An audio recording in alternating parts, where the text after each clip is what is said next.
12 ராசிக்கும் பலன் மற்றும் பரிகாரத்தை பார்க்கலாம். மேஷ ராசி நேயர்களுக்கு இன்றைக்கி மிகவும் ஒரு நல்ல சந்தோஷமான நாளாக இருக்கும். அஸ்வினி பரணி நட்சத்திரக்காரர்களுக்கு இன்றைக்கி நல்ல செய்திகள் காத்திருக்குது. சுப செலவுகளும் இருக்கும். இன்றைய நாளில் படிக்கக்கூடிய பள்ளி மாணவ மாணவிகள் 10ஆம் வகுப்பு எழுதக்கூடிய இந்த மாணவர்களுக்கு நல்ல நாளாகவே அமைகிறது. மனதிற்கு திருப்தியான நாளாகவும் இருக்கும். பஞ்சமி திதி கூடிய வெள்ளிக்கிழமையான இன்றைய நாளில் மகாலட்சுமியை வணங்குவதும் மற்றும் நாக பிரதிஷ்டை செய்த ஆலயங்களுக்கும் சென்றால் நன்மைகள் நடக்கும். ரிஷபராசி நேயர்கள் இன்றைக்கி நாள் முழுவதுமே ரிஷபராசி நேயர்களுக்கு நல்ல ஒரு குதூகலமான நாளாக இருக்கும். வியாபாரிகளுக்கு நல்ல முன்னேற்றமான நாளாக அமைகிறது. ரோகிணி மற்றும் கிருத்திகா நட்சத்திரக்காரர்களுக்கு இன்றைக்கி நல்ல செய்திகள் உண்டு. அலுவலகத்தில் இதுவரையில் இருந்து வந்த பிரச்சனைகள் தீரும். வழக்குகள் மற்றும் விசாரணைகள், நெடுங்காலமாக இருந்து வந்த குழப்பங்கள், இது சார்ந்த விஷயங்களுக்கு இன்றைக்கி நல்ல ஒரு தீர்வை நீங்கள் காணலாம். பஞ்சமி திதி வெள்ளிக்கிழமை கூடிய இந்த நாளில் பைரவருக்கு சென்று தீபம் ஏற்றும் போது குடும்பத்தில் இருக்கக்கூடிய பிரச்சனைகள், அலுவலக பிரச்சனைகள் அனைத்தும் தீரும். மிதுன ராசி நேயர்கள் இன்றைக்கி மிதுன ராசி நேயர்களுக்கு உறவினர்களின் வருகை சந்தோஷத்தை கொடுக்கக்கூடிய நாளாக இருக்கும். புதிய உறவுகள் மற்றும் திருமண விஷயங்கள், குடும்பத்தில் ஏற்படக்கூடிய சுபங்கள், இது அனைத்தும் மனதிற்கு நிம்மதியும் சந்தோஷத்தையும் தரக்கூடிய நாளாகவே அமைகிறது. மிதுன ராசி அன்பர்களுக்கு இன்றைய நாளில் வியாபாரத்தில் நல்ல மாற்றங்களும் புதிய முயற்சிகளில் வெற்றியும் கிடைக்கும். மாலை நேரத்தில் இன்றைக்கி நீங்கள் சந்திக்கக்கூடிய நண்பர்கள் மூலமாக நல்ல விஷயங்களும் வேலை சார்ந்த விஷயங்களில் நல்ல செய்திகளும் வந்து சேரும். வேலை மாற்றம் எதிர்பார்ப்பவர்களுக்கு நல்ல செய்திகள் இன்றைய நாளில் காத்திருக்கிறது. வெள்ளிக்கிழமையான இன்றைய நாளில் ராகு காலத்தில் தீபம் ஏற்றுவோம். கடகராசி நேயர்கள் இன்றைக்கி கடகராசி நேயர்களுக்கு நல்ல ஒரு உற்சாகமான நாளாக இருக்கும். 8ஆம் இடத்தில் சனி பகவான் சூரியனுடன் சேர்ந்து இருப்பதனால் கணவன் மனைவி உறவில் சிறு வாக்குவாதங்களோ அல்லது குடும்பத்தில் சிறு பிரச்சனைகளோ வருவதற்கும் இன்றைக்கி வாய்ப்புகள் இருக்குது. இன்றைய நாளில் விவாதங்களை தவிர்ப்பது நல்லது. புதிய நண்பர்களை நம்ப வேண்டாம். இன்றைய நாள் கடகராசி அன்பர்களுக்கு வெள்ளிக்கிழமை ராகு காலத்தில் துர்க்கைக்கு எலுமிச்சம்பழ மாலை சாற்றி அர்ச்சனை செய்ய பஞ்சமி திதியில் நல்ல ஒரு குடும்பத்தில் மாற்றங்களும் மனதில் இருக்கக்கூடிய குறைகளும் தீரும். சிம்ம ராசி நேயர்கள் ராசிநாதன் சூரிய பகவான் சனியுடன் சேர்ந்து 7ஆம் இடத்தில் இருப்பதனால் கணவன் மனைவி உறவில் சிறு மனக்குறைகளோ கசப்புகளோ வரலாம். புதிய திருமணமான தம்பதிகளுக்கு வாக்குவாதங்களோ சின்ன சின்ன பிரச்சனைகளோ குடும்பத்தில் வரக்கூடிய வாய்ப்புகள் உண்டு. இன்றைய நாளில் குடும்ப சந்தோஷத்திற்காகவும் கணவன் மனைவி ஒற்றுமைக்காகவும் சிவன் ஆலயத்திற்கு சென்று நந்தி தேவருக்கு தீபமேற்றி வணங்கலாம். மேலும் பஞ்சமி திதியான இன்றைய நாளில் துர்க்கைக்கு தீபமேற்றி வணங்க குடும்பத்தில் இருக்கக்கூடிய சண்டை சச்சரவுகள் தீரும்.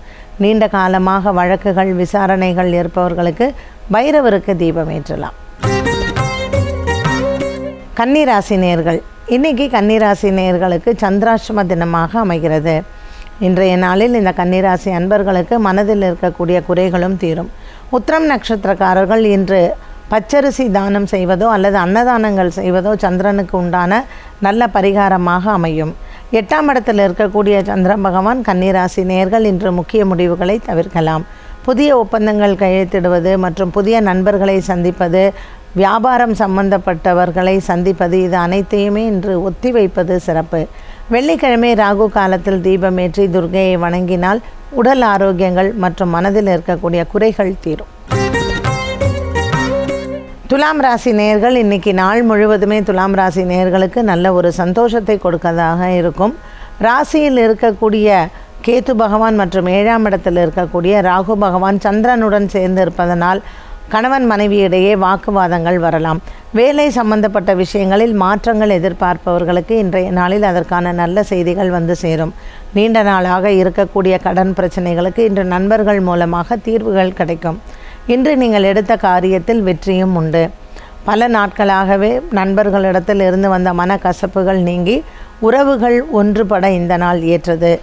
வெள்ளிக்கிழமை ராகு காலத்தில் துர்க்கையை வணங்க இந்த நாள் நல்ல நாள்.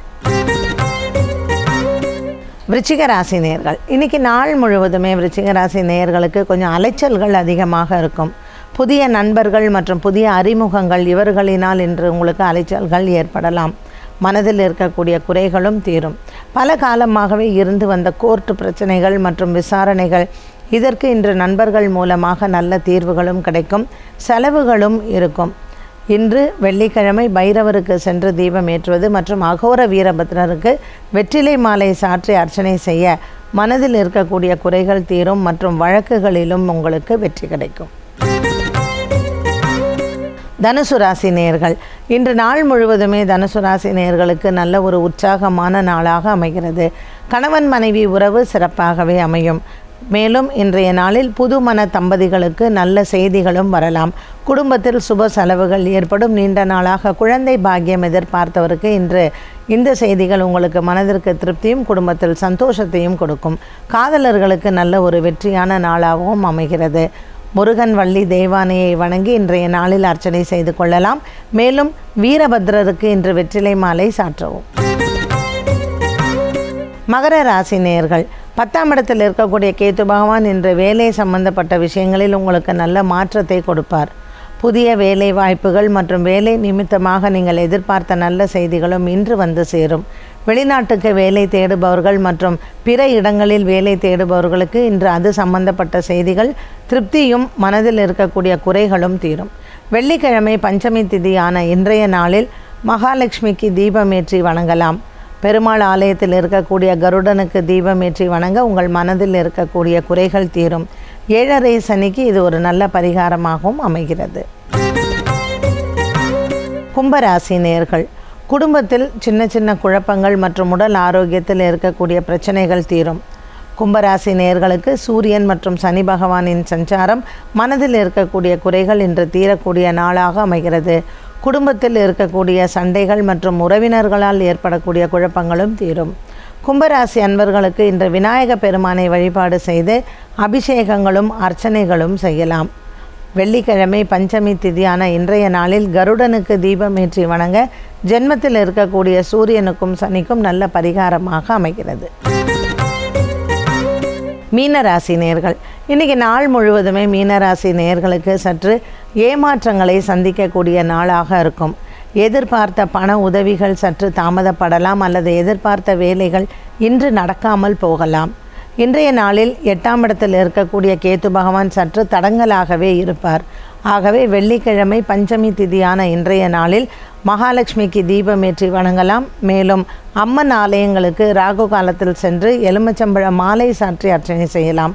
மனதில் இருக்கக்கூடிய குறைகள் தீர்வதோடு மட்டுமல்லாமல் கிரக சஞ்சாரங்களின் தோஷங்களும் நீங்கும். பெருமாள் ஆலயத்திற்கு சென்றால் இன்றைய நாளில் கருடனுக்கும் மற்றும் ஆஞ்சநேயருக்கும் தீபமேற்றவும்.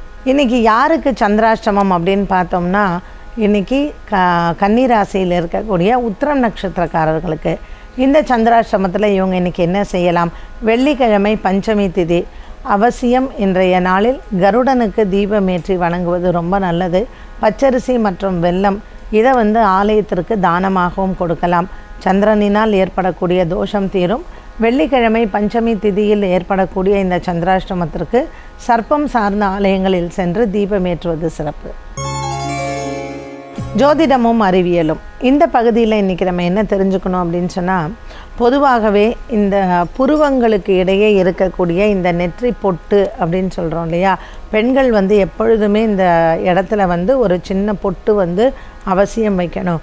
இது எதனால்? அறிவியல் சார்ந்த விஷயம் என்ன அப்படின்னு பார்த்திங்கன்னா, ஜென்ரலாகவே இந்த பிரபஞ்சத்தில் இருக்கக்கூடிய இந்த எனர்ஜி நம்ம எங்கே அதை ஆகர்ஷணம் பண்ணக்கூடிய இடம் அப்படின்னு பார்த்திங்கன்னா இந்த இடம்தான். நம்மளுடைய 2 கண்களுமே ஆகர்ஷணம் பண்ணுறது தான். மற்ற எதிர மாதிரி இருக்கிற ஒரு விஷயத்தை நம்ம பார்க்குறோம் இல்லையா, கேமரா மாதிரி நம்மளுடைய உடம்புக்கு கண்கள். அப்போ நல்ல விஷயங்களை பார்த்தாலும் அது பிரெயினில் போய் உட்காந்துக்கும், கெட்ட விஷயங்களை பார்த்தாலும் அது பிரெயினில் போய் நமக்கு அது ஸ்டோர் ஆகுது இல்லையா.